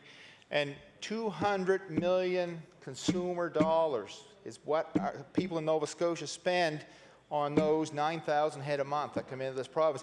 If the members in this House were to think, what would be the impact if you could wake up tomorrow morning and say, what can I do that would generate $200 million in rural Nova Scotia? One commodity, the beef industry. You could do it with the beef industry. You wouldn't do it overnight. There's a whole structural thing around processing, et cetera, that would have to take place, but it could be done. At least we could start and take the steps. Maybe we'd only get to 60%, and we'd have to bring in 40. Maybe we'd only get to 50%. That'd be $100 million. See the Minister of Tourism making some comments there, and he's right. But there could be a start. In the hog industry in this province, they provided 65% of our consumption. $100 million, farm gate. $8 million in taxes. $8 million in taxes to the treasury of this province. And it wasn't worth $8 million a year to keep it. It wasn't worth $8 million a year to the government to try to keep those jobs in rural Nova Scotia. Now, Mr. Speaker, we have to think none of this exists on its own in the sense the hog industry is a big consumer of grain. Once it's removed, then those other consumers of grain, like the chicken industry, are going to have to pay more because grain prices are kept down by volume. So therefore, chicken costs are going to go up, or the price of chicken will go up, the price of eggs will go up, people will leave rural Nova Scotia, etc. It has a snowball effect. The point I wanted to make with my resolution, and I better soon make it, is that certainly the Federation, the Minister will maybe dismiss my comments over 10 years, but certainly the Federation of Agriculture has tried again and again to make a point to the government, and they had a primary production value chain recovery initiative. I think that this was part of the transition report. The minister had a committee that worked on that for a year. And basically went nowhere. The GPI Atlantic had a report in 2001 which indicated the problems in the industry, Mr. Speaker. They had a agriculture and community strategy into the next decade. That was around 2003. That got set aside by the Agricultural Policy Framework, which was a federal initiative. But the industry has tried over time, Mr. Speaker, to activate the government and work with the government for policy, and nothing really has come of that, and the state of the industry indicates that. So with those comments, Mr. Speaker, I look forward to listening to the minister, hopefully, and the other members on the opposition side. Thank you very much. Thank you. The chair recognizes the Honourable Minister of Agriculture. Thank you very much, Mr. Speaker, and I would like to thank the honourable member for Hants East bringing forward Resolution 5357 and for making some reasoned comments regarding the situation as it pertains to the agriculture industry, a very important sector in Nova Scotia, especially rural Nova Scotia. I like to say, and would think that it's supported by many of my colleagues, that in fact agriculture, forestry, mining and fishing are really the backbone of rural Nova Scotia, and as goes our resource-based sector, so does in fact the economy of Nova Scotia. And we're very blessed in rural Nova Scotia that we do have a very active, sustainable agriculture community, and we recognize, and I think the honourable member opposite recognizes, that the agriculture community does face many, many challenges. But having said that, I do want to say that the government has worked with the many stakeholders, including the Nova Scotia Federation of Agriculture. We've worked actually for months on a number of fronts, trying to assist the industry to become more sustainable and more profitable. And Mr. Speaker, that is a challenge. I know yesterday the agriculture critic for the official opposition raised a concern relative to the GPI study during question period. And while in fact it was around the end of question period and there wasn't time to, I guess, appropriately respond to some of the questions that were brought forward, and I did point out at that time, not to incense the honourable member and his caucus, but the fact of the matter is, the House, as you would know, Mr. Speaker, in your capacity as Deputy Speaker and MLA for Clare, that this House was convened or reconvened back on October the 30th. And Mr. Speaker, today is November the 19th, actually my son's birthday today, and yesterday was the first time that the official opposition brought forward even a question regarding agriculture. Everybody in Nova Scotia, in fact, I will go so far as to say that everybody in the world is affected by agriculture because everybody to sustain has to eat to survive. So Mr. Speaker, and I'm not suggesting that the NDP caucus and the honourable member for East Hants doesn't recognize the importance of agriculture, but I am surprised that they don't more highly prioritize agriculture because, in fact, it is one of the backbones that make rural Nova Scotia the community that it is today. And I do say, certainly, that when the border closed, the honourable member for Hants is correct in one thing, and really, I can say to the honourable member that now he has seen the light because the NDP representative in the Colchester-Musquodoboit Valley riding during the 03 election said, oh, the mad cow situation, that's a federal issue. That has nothing to do with us. In fact, I have the clipping out of the Chronicle Herald, but the honourable member for Hants East told me, oh, no, she did not say that. She said, and he's shaking his head now again, but Mr. Speaker, he admitted today, and it was really heartening to hear the member admit, and I know he knows better to do, because he wouldn't do this out at an agriculture meeting, a county federation meeting in Halifax, East Hants, or down in Brooklyn, down the valley. He wouldn't dare make that comment as his colleague did that ran against me, that the mad cow didn't. It has affected the farmers right across this province and right across North America, and it still continues to impact the agriculture sector. But we are working with the Nova Scotia Federation of Agriculture. We're working on a Made in Nova Scotia strategic framework that will examine how to turn these challenges into opportunities. Now, we do know from our experiences this past summer that the supply management sector in Nova Scotia is doing fairly good. And I'm talking about dairy, egg, turkey, and chicken producers. Yes, all the poultry. Those sectors are doing reasonably well. And they don't want me as minister or any government that's in pretending to come forward and tell them, we know what is best for you.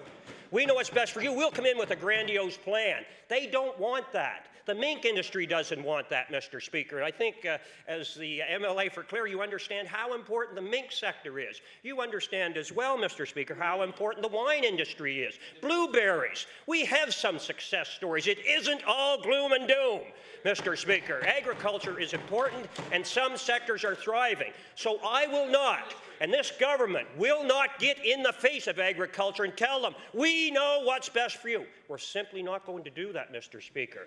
But what we will do is work with the sectors. You know, we have worked with the hog industry, Mr. Speaker. We have put more monetary, we have invested more in pork, more in beef than any government per capita on a production basis across Canada. And, Mr. Speaker, that includes Alberta, that includes Manitoba, that includes British Columbia, that includes Ontario, PEI, our friends in Newfoundland, right across this great country. Mr. Speaker, we have invested. But you know the challenges that the GPI study identified, and the member knows this, it's not a problem unique to Nova Scotia, but he's asking with legitimacy, what is Nova Scotia doing? You know these results. He accused me of saying it's staggering. Well, I would tell him in that NDP caucus it is staggering, the losses that the agriculture industry is sustaining, but we're working with them. We're trying to work through that. The department is developing a strategic policy framework intended to guide the department's operations and how the department will work in the future with these struggling agriculture sectors. But, you know, again, I want to point out that we want to continue to be connected to and engage in dialogue with industry and other stakeholders, and we are working very, very carefully, Mr. Speaker, with the agriculture sector. You know, there's no disputing that the leadership, the agriculture leadership through their president, Willie Versteg, and members of the executive have met with the Premier and myself. I don't think that's any surprise to the agriculture critics, and we're working with them. But, Mr. Speaker, you know, Mr. Speaker, you're holding up two fingers. I'm sure that doesn't mean 2 hours. That means only 2 minutes. I understand that. But Mr. Speaker, I do want to say, and I don't want to bore the honourable member opposite that brought forward the resolution, but I was born and raised on a farm, a dairy farm. I'm the proud product of a dairy farm in the Musquodoboit Valley, a small community of Chatswood.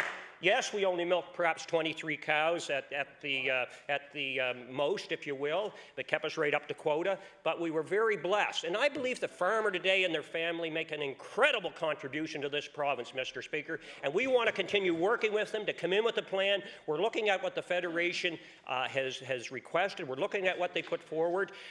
We haven't said yes, we haven't said no, but we are taking the request under very serious consideration because we want, as much as the member opposite wants. We want the various commodities, just not the successful ones, to succeed. We want all the commodities in farming to succeed, Mr. Speaker. And something we have to be very, very concerned about, and we are concerned about, and we have put some funding in place, and we'd like to put more funding in place, is in terms of succession planning. The average age of the farmer, Mr. Speaker, is 57 years old. And Mr. Speaker, some of us can identify very closely with that age as far as the demographic goes. We have to be concerned about the future of farming, and this government, the people on this side of the House, and I would submit people on all sides of the House, are concerned about the future of agriculture, but we're concerned enough to sit down. We won't promise everything to the farmer because we can't. We have pressures coming from all sides, from all angles. We have pressures that are incredible. And Mr. Speaker, you know that from your time as Agriculture Minister and your time in government, that it's really hard to say yes all the time, Mr. Speaker. So the NDP should, if I might, with all respect, wise up a little bit and listen to the agriculture community and try to work with them. Thank you, Mr. Speaker.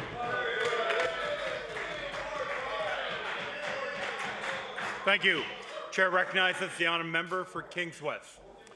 Thank you very much, Mr. Speaker, and pleased to have some time to speak to this resolution. I know the minister could have gone on much longer.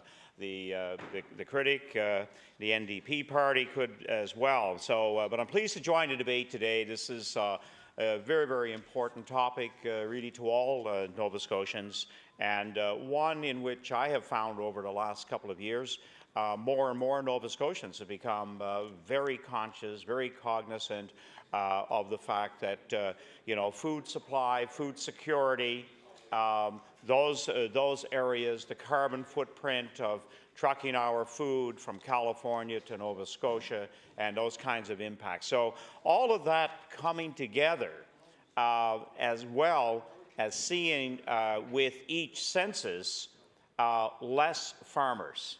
Less farms and less farmers are the realities that are facing Nova Scotia. And I do want to take a moment, based on the resolution that the honourable member brought forward, especially in reference to the GPI report. I don't think it will hurt any of us to hear a few of the major points that were made in that report. I mean, first when I heard it, I was startled by it, and you want to question the integrity of the report. When you hear things, for example, farmers in Nova Scotia are now earning less than at any time in the last 4 decades. You know, how hard-hitting is that? And we all know that now, you know, one member of the farm couple or the farm partners need to work off the farm. We're even talking now dairy farmers. Dairy farmers are at the point where, in fact, some member of the family is working. I know most of the dairy farmers in my riding, and that is the reality that has taken place. So, so we've reached a very serious crossroads around the very future of agriculture and its impact on rural Nova Scotia. In terms of the viability in Nova Scotia, we have seen a significant decline, and the report did point out Things like net farm income has dropped by an average of 91% in Nova Scotia, and in 2007 reached the lowest level ever recorded. And in the past few weeks, I've met with people from the Kings County Federation of Agriculture, as well as the Hants County, and I think the member opposite did as well. And the 4 or 5 representatives at that meeting, gave one of those real reality checks where everybody there was questioning whether in a year or two they could be around. And if it wasn't for being probably that 3rd, 4th, 5th generation farmer and wanting to continue to farm the land, perhaps they would pack it in because what they're going through just to make a living or just to get by and survive. In Nova Scotia, the expense-to-income ratio increased from an average of 82% in the 1970s to an average of 97% in the last decade. And what this means is that if you exceed the 80% threshold estimated as needed for a healthy farm sector. And in 2006, the expense-to-income ratio reached 100% for Nova Scotia farms. So again, another critical indicator that's showing that the health of many of our farms, in fact, is very, very weak, and at that point of consideration of whether they do have a future. So this indicates that the price paid to producers for their products are inadequate relative to rising input costs and are not keeping pace with farm expenses. And this, as we know, of course, as each sector declines. The minister talks about what has gone in to the pork industry. And yes, there has been a considerable amount over the years, but we had a program that was serving the hog industry, Larson's, and the other smaller abattoirs just fine. In other words, when in good times you had the grower, you had the processor, you had government, all putting in a small amount of money, not a significant amount that led to having a pool of dollars for this time of the year when the cycle goes low. Now all we have left in Nova Scotia is about 6 large producers. The 6 iso-wean growers are what we have left. And I do want to appeal to the minister that they be given a full opportunity for at least another 12 months to see whether or not they can survive in that kind of approach. Because the minister did stand in this House and talk about that as the preferred model. The minister said this was his preferred model for farmers going forward. Now we've already seen a number of them reach a point where they've closed down their operation and the sows have been sold off to Quebec and they're no longer in the business. And there are still, in addition to those 6, there are a few that are direct from farm to home sales. There are a few others that are putting into the small abattoirs. But for all intents and purposes, the industry that we have known is dead. It's over. And I would have really liked to have seen an opportunity given to those farmers whereby, producing our own grains here to see whether or not there was viability, and especially as the price of grain production goes up. And we may have a little, downturn because of oil and so forth. We're going to see a high price for grains in the future, and perhaps growing our own for the hog industry as well as the beef industry. This could, in fact, impact on a possible much better future than when we currently are. One of the areas that I think has great promise. And I do applaud government for bringing in the Select Nova Scotia campaign.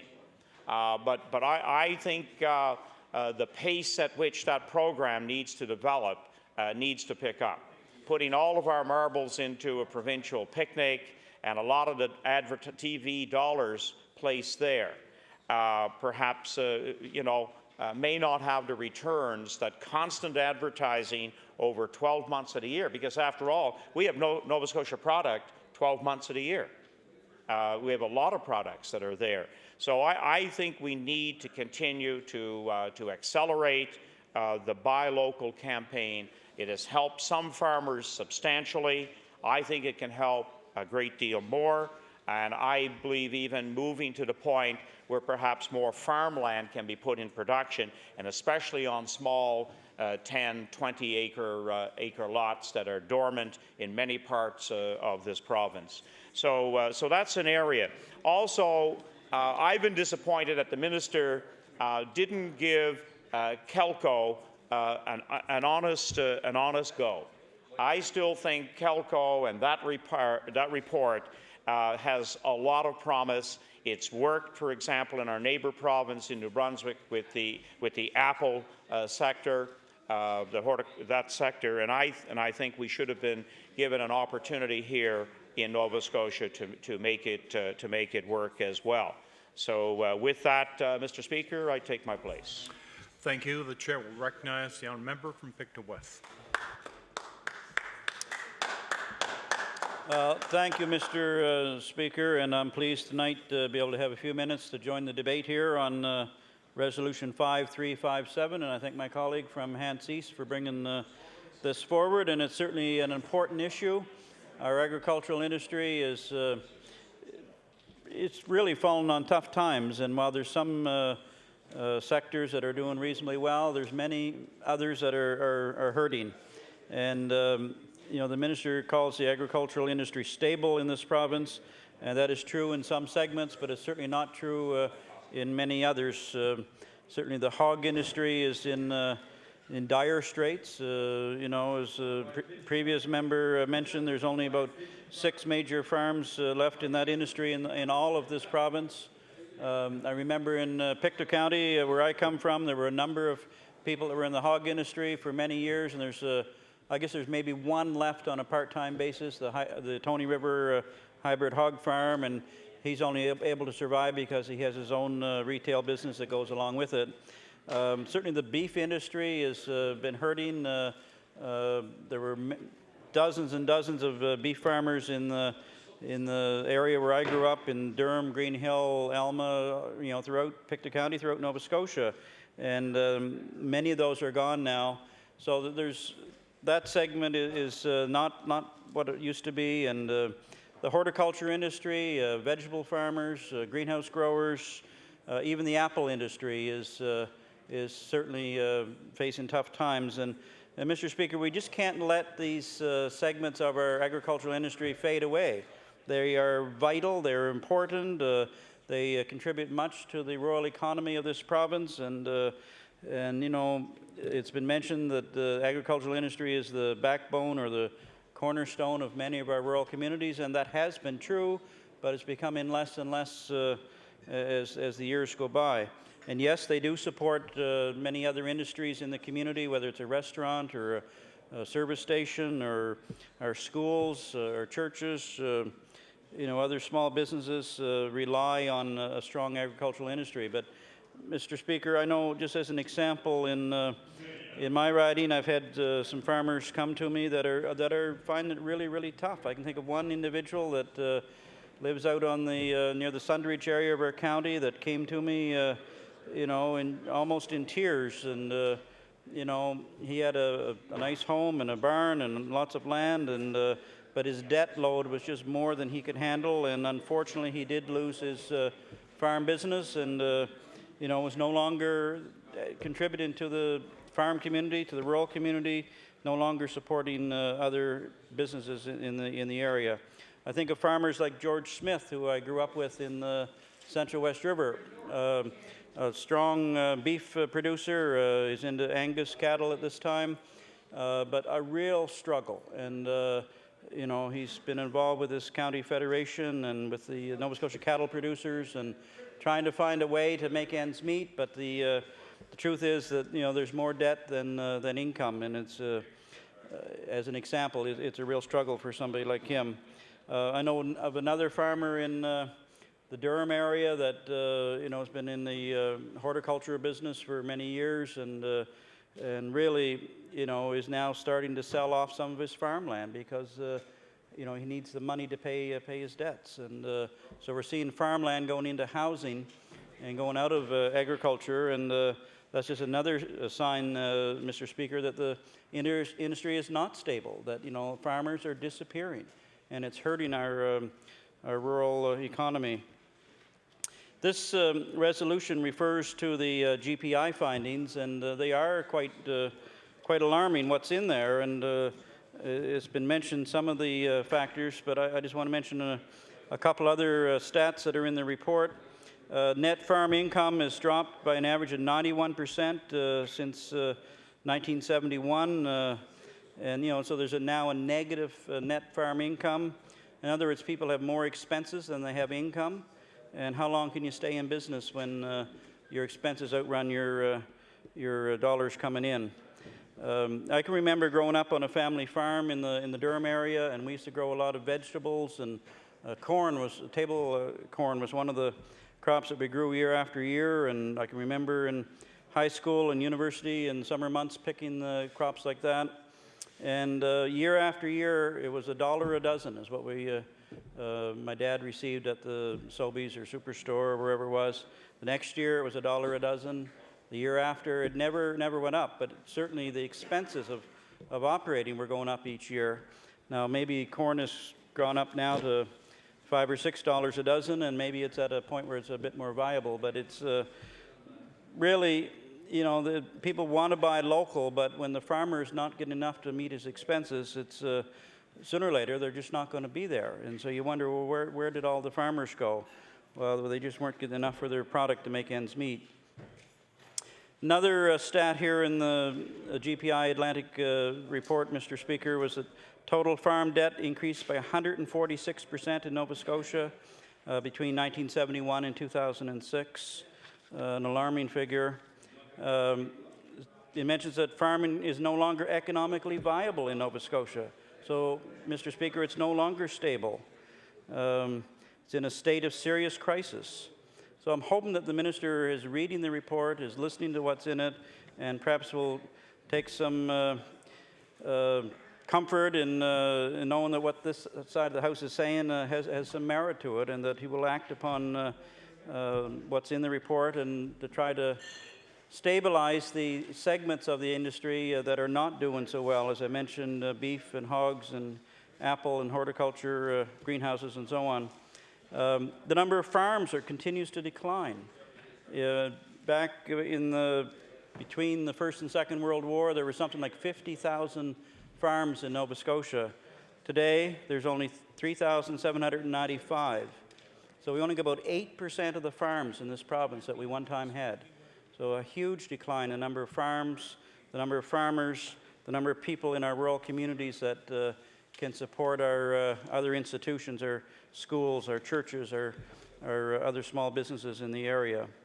So part of the problem is that farmers are not getting a fair share of the food dollar.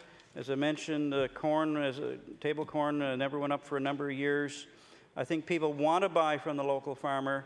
They want to buy local produce. I certainly commend the minister and his department for the Select Nova Scotia program, but perhaps more could be done to allow for local products to be available in our local superstore or supermarkets. People want to see local food. They want to be able to identify it. Part of the problem is when they go into the store, they can't tell whether it's from Alberta or California or Nova Scotia. They need better labels, better identification on it. So that's one suggestion for a solution, Mr. Speaker. I guess the report mentions 2 or 3 other possible solutions. Perhaps greater supply management. Our chickens and dairy are under that now.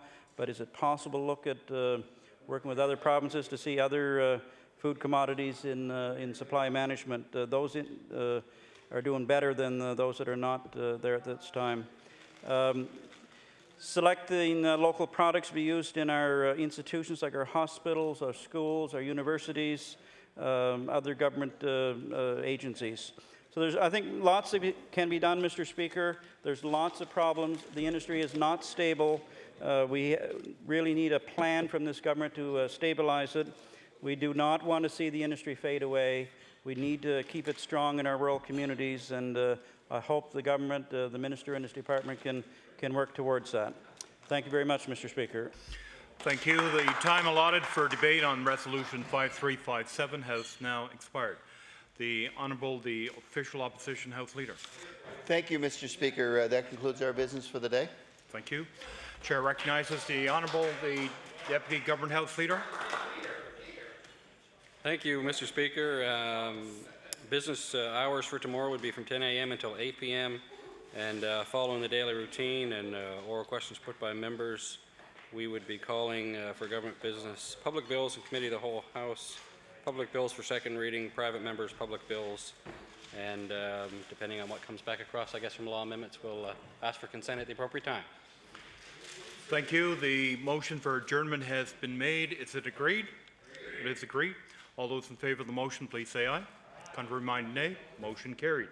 The House will rise to sit again tomorrow between the hours of 10 a.m. and 8 p.m.